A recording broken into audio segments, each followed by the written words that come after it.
قابل صد احترام سامعین و ناظرین، السلام علیکم ورحمۃ اللہ وبرکاتہ۔ آج کی اس نشست میں ہم فلسطین کی اسلامی فتح کے بارے میں جائزہ لیں گے۔ خلیفہ اول، خلیفہ رسول، خلیفہ بلا فصل سیدنا ابوبکر صدیق رضی اللہ تعالیٰ عنہ نے رومیوں کے زیر کنٹرول شام کو فتح کرنے کے لیے سن 633 میں کئی لشکر روانہ کیے، جن کی قیادت حضرت عمرو بن العاص رضی اللہ تعالیٰ عنہ، یزید بن ابی سفیان رضی اللہ تعالیٰ عنہ، شرحبیل بن حسنہ اور حضرت ابو عبیدہ بن الجراح رضی اللہ تعالیٰ عنہ نے کی۔ یزید نے بحر میت کے جنوب میں واقع وادی عربہ میں رومیوں کو شکست دی اور غزہ تک ان کا تعاقب کیا۔ یہ سن 634 کی بات ہے۔ فلسطین مختلف ادوار میں اضطرابات کا شکار رہا، یہاں تک کہ خلیفہ دوم حضرت فاروق اعظم رضی اللہ تعالیٰ عنہ کے زمانے میں مسلمانوں نے اس کو فتح کیا، اور فتح کرنے کے بعد عمر فاروق رضی اللہ تعالیٰ عنہ نے اس وقت عیسائیوں کے لیے ایک معاہدہ لکھا اور یہ ہدایات کی کہ شہر القدس میں کوئی یہودی آباد نہیں ہوگا۔ سن 634 میں اجنادین کے معرکہ میں حضرت عمرو بن العاص رضی اللہ تعالیٰ عنہ کو رومیوں کے مقابلے میں اہم کامیابی ملی۔ انہوں نے فخل، بیسان، لد اور یافا کو فتح کیا، اور جب رومن امپائر ہرقل کا بھائی تھیوڈورس نے رومی فوج کی قیادت سنبھالی تو حضرت ابوبکر صدیق رضی اللہ تعالیٰ عنہ نے اپنے قائد حضرت خالد بن ولید رضی اللہ تعالیٰ عنہ کو عراق سے فلسطین کی جانب رخ کرنے کا حکم دیا۔ جب خلیفہ اول، خلیفہ بلا فصل سیدنا صدیق اکبر رضی اللہ تعالیٰ عنہ کی وفات ہوئی، اور آپ کے بعد خلیفہ ثانی، خلیفہ رسول سیدنا عمر فاروق رضی اللہ تعالیٰ عنہ نے خلافت سنبھالی، تو انہوں نے فلسطین میں موجود اسلامی فوجوں کو فتح کے حصول تک اس معرکہ کو جاری رکھنے کا حکم دیا، اور حضرت خالد بن ولید رضی اللہ تعالیٰ عنہ کو حکم دیا کہ تمام اسلامی فوجوں کو ایک ہی جھنڈے تلے جمع کر کے ایک عظیم لشکر تشکیل دیں۔ یرموک میں حضرت خالد بن ولید رضی اللہ تعالیٰ عنہ کا رومیوں کے ساتھ سخت معرکہ ہوا، جس کے نتیجے میں فلسطین کی تاریخ میں مسلمانوں کو ایک فیصلہ کن فتح اور کامرانی نصیب ہوئی۔ اس کے ذریعے سے تمام رومیوں کو فلسطین سے باہر کر دیا گیا۔ سن 636 بمطابق 15 ہجری میں بلاد شام میں مسلمانوں کو رومیوں پر معرکہ یرموک میں کامیابی ملی۔ غزہ، نابلس، لد، یافا، رفح اور دیگر شہروں کو فتح کیا گیا۔ عیسائی القدس کے اندر قلعہ بند ہو گئے، اور 4 مہینے تک القدس کا محاصرہ کیا گیا، یہاں تک کہ مسلمان فوج کے قائد اور سپہ سالار حضرت ابو عبیدہ رضی اللہ تعالیٰ عنہ نے ان کے اوپر فتح حاصل کی۔ رومیوں نے ان کے سامنے ہتھیار ڈال دیے۔ بطریرک سفرونیوس نے یہ شرط لگا دی کہ خلیفۃ المسلمین حضرت عمر فاروق رضی اللہ تعالیٰ عنہ بذات خود شہر کی القدس کی چابی لینے کے لیے آئیں۔ القدس کو اس وقت ایلیا کہا جاتا تھا۔ حضرت عمر بن الخطاب رضی اللہ تعالیٰ عنہ بذات خود فلسطین تشریف لائے اور عیسائیوں کے لیے عہد نامہ تحریر فرمایا، جس کو معاہدہ عمریہ کا نام دیا جاتا ہے۔ اس معاہدے کے اندر ان کے گرجا گھروں اور عبادت گاہوں کی حفاظت کی ذمہ داری لی اور یہ شرط لگا دی کہ اس مقدس شہر میں یہودیوں میں سے کوئی آباد نہیں ہوگا۔ سیدنا فاروق اعظم رضی اللہ تعالیٰ عنہ نے القدس کی چابیاں وصول کرنے کے لیے جو سفر کیا وہ ایک مثالی سفر تھا۔ حضرت امیر المؤمنین خلیفہ الرسول سیدنا فاروق اعظم رضی اللہ تعالیٰ عنہ اس وقت کے امیر المؤمنین تنہا اپنے ایک غلام کے ساتھ ایک اونٹ پر بیت المقدس کے سفر پر روانہ ہوئے۔ سیدنا فاروق اعظم رضی اللہ تعالیٰ عنہ اور ان کا غلام باری باری اس اونٹ کے اوپر سوار ہوتے۔ سیدنا فاروق اعظم رضی اللہ تعالیٰ عنہ اگر چاہتے تو ایک عظیم الشان لشکر اپنے ساتھ بیت المقدس کی طرف لے کر کے جا سکتے تھے،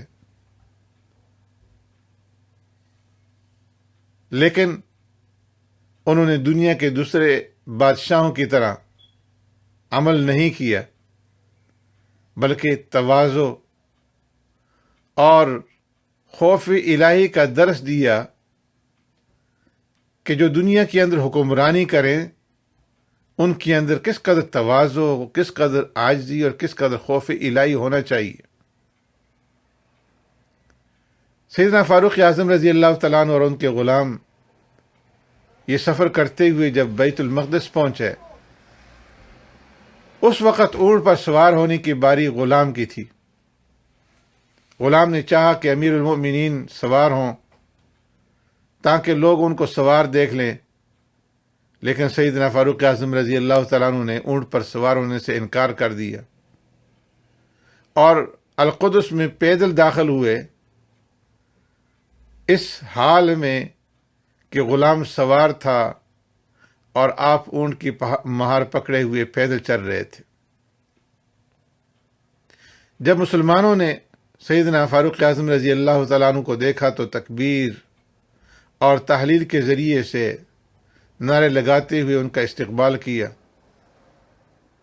اور جس پہاڑ کے پاس سیدنا فاروق اعظم رضی اللہ تعالیٰ عنہ نے نعرہ تکبیر بلند کیا، اس کو بعد میں جبل المکبر تکبیر والا پہاڑ کے نام سے جو ہے موسوم کیا گیا۔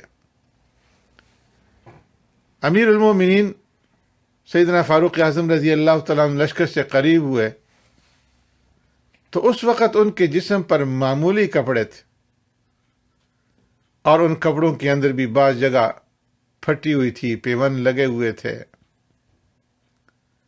عیسائی القدس کی دیواروں سے اس عجیب منظر کو دیکھنے لگے اور زبان حال سے کہہ رہے تھے کہ کیا یہ اس لشکر جرار کے امیر المومنین ہیں؟ اس کے بعد امیر المومنین سیدنا فاروق اعظم رضی اللہ تعالیٰ عنہ ایک ایسی سرزمین سے گزرے جہاں پر کیچڑ تھا۔ اب غلام نے دوبارہ چاہا کہ امیر المومنین کو اونٹ پر سوار کریں تاکہ امیر المومنین کے کپڑوں کو کیچڑ نہ لگے، لیکن فاروق اعظم رضی اللہ تعالیٰ عنہ نے اس سے کہا کہ سوار ہو جاؤ۔ غلام سوار ہوا اور فاروق اعظم رضی اللہ تعالیٰ عنہ اونٹ کی لگام پکڑے ہوئے آگے چل رہے تھے۔ آپ نے اپنے جوتے نکالے اور ہاتھ میں اٹھا لیے۔ لوگ تعجب سے اس منظر کو دیکھ رہے تھے کہ کیسا امیر المومنین ہے کہ غلام کو سوار کیا ہوا ہے، کپڑے پھٹے ہوئے ہیں، اور کیچڑ سے بچنے کے لیے اپنے جوتوں کو نکال کر کے اپنے ہاتھوں کے اندر پکڑا ہوا ہے۔ حضرت ابو عبیدہ رضی اللہ تعالیٰ عنہ سے یہ منظر دیکھا نہیں گیا، اس لیے انہوں نے امیر المومنین سے عرض کیا کہ امیر المومنین، آج آپ نے یہاں کے لوگوں کے سامنے عجیب کام کیا ہے، آپ نے ایسا کیا، آپ نے ایسا کیا۔ یہ سن کر کے حضرت فاروق اعظم رضی اللہ تعالیٰ عنہ نے ان کے سینے کے اوپر اپنا ہاتھ رکھا اور کہا، کاش تمہارے علاوہ کسی اور نے یہ بات کہی ہوتی، تم لوگ دنیا میں سب سے زیادہ ذلیل اور سب سے زیادہ حقیر اور سب سے کم تعداد میں تھے۔ اللہ تبارک و تعالیٰ نے آپ کو اسلام کے ذریعے سے عزت عطا کی، لہٰذا جب بھی تم اسلام کے علاوہ اور کسی چیز کے ذریعے سے عزت تلاش کرو گے، اللہ تبارک و تعالیٰ تمہیں ذلیل کر دے گا۔ حضرت فاروق اعظم رضی اللہ تعالیٰ عنہ نے اہل قدس کو امان عطا کی، ان کو اپنے طریقے پر عبادت کرنے کی اجازت دی، ان کے گرجا گھروں، عبادت گاہوں کو مامون قرار دیا۔ اسی طرح القدس نے اپنی تاریخ کا سب سے زیادہ رحم دل فاتح دیکھا۔ اس موقع پر جو معاہدہ کیا گیا، معاہدہ عمریہ کے نام سے معروف ہوا، حضرت عمر فاروق رضی اللہ تعالیٰ عنہ نے مسجد اقصی میں نماز ادا کی اور اس کو ہر قسم کی گندگی سے پاک کیا گیا۔ مسجد اقصی میں مسلمانوں کی یہ اس وقت سب سے پہلی نماز تھی جو فاروق اعظم رضی اللہ تعالیٰ عنہ کی اقتداء میں ادا کی گئی۔ اس نماز کے اندر سیدنا فاروق اعظم رضی اللہ تعالیٰ عنہ نے سورہ صاد اور سورہ الاسراء کی تلاوت کی۔ اس موقع پر فاروق اعظم رضی اللہ تعالیٰ عنہ نے جو معاہدہ لکھا، اس کی عبارت کچھ اس طرح سے ہے، بسم اللہ الرحمن الرحیم۔ یہ وہ امان ہے جو اللہ کے بندے امیر المومنین عمر فاروق رضی اللہ تعالیٰ عنہ نے ایلیا کے لوگوں کو دی۔ یہ امان ان کی جان، مال، گرجا گھر، صلیب، تندرست، بیمار اور ان کے تمام مذہب والوں کے لیے ہے، اس طور پر کہ ان کے گرجاؤں میں نہ سکونت کی جائے گی، نہ وہ ڈھائے جائیں گے، نہ ان کو یا ان کے احاطے کو کچھ نقصان پہنچایا جائے گا، نہ ان کی صلیبوں اور ان کے مال میں کچھ کمی کی جائے گی۔ مذہب کے بارے میں ان پر جبر نہیں کیا جائے گا، ان میں سے کسی کو نقصان نہیں پہنچایا جائے گا۔ ایلیا میں ان کے ساتھ یہودی نہیں رہنے پائیں گے۔ ایلیا والوں پر یہ فرض ہے کہ دوسرے شہروں میں بسنے والوں کی طرح جزیہ دیں اور رومیوں اور ڈاکوؤں کو نکال دیں۔ ان رومیوں میں سے جو شہر سے نکلے گا، ان کی جان، مال کو امن ہے، یہاں تک کہ وہ جائے پناہ میں پہنچ جائے، اور جو ایلیا میں ہی اقامت کرے اس کو بھی امن ہے، اس کو جزیہ دینا ہوگا۔ اور ایلیا والوں میں سے جو شخص اپنی جان و مال لے کر رومیوں کے ساتھ جانا چاہتا ہے تو ان کو اور ان کے گرجاؤں کو اور صلیبوں کو امن ہے، یہاں تک کہ وہ جائے پناہ تک پہنچ جائیں۔ اور جو یہاں فلاں کے قتل سے پہلے آباد تھے، جن کی یہاں پر زمینیں ہیں، تو ان میں سے جو چاہے رک جائے، اس کو جزیہ دینا ہوگا۔ اور جو چاہے رومیوں کے ساتھ چلا جائے، جو چاہے اپنے گھر والوں کے پاس لوٹ آئے، ان سے اس وقت تک کوئی چیز نہیں لی جائے گی یہاں تک کہ وہ اپنی فصل کاٹ نہ لیں۔ جو کچھ اس میں تحریر ہے اس پر اللہ کا، اللہ کے رسول کا، خلفاء کا اور مسلمانوں کا ذمہ ہے بشرطے کہ یہ لوگ جزیہ مقررہ ادا کرتے رہیں۔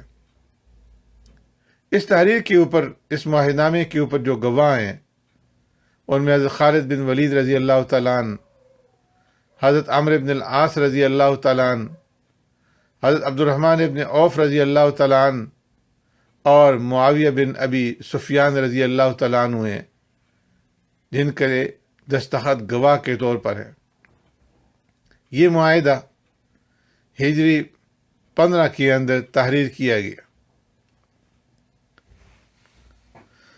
سبحانک اللہم بحمدک نشہد ان لا الہ الا انت نستغفرک ونتوب الیک۔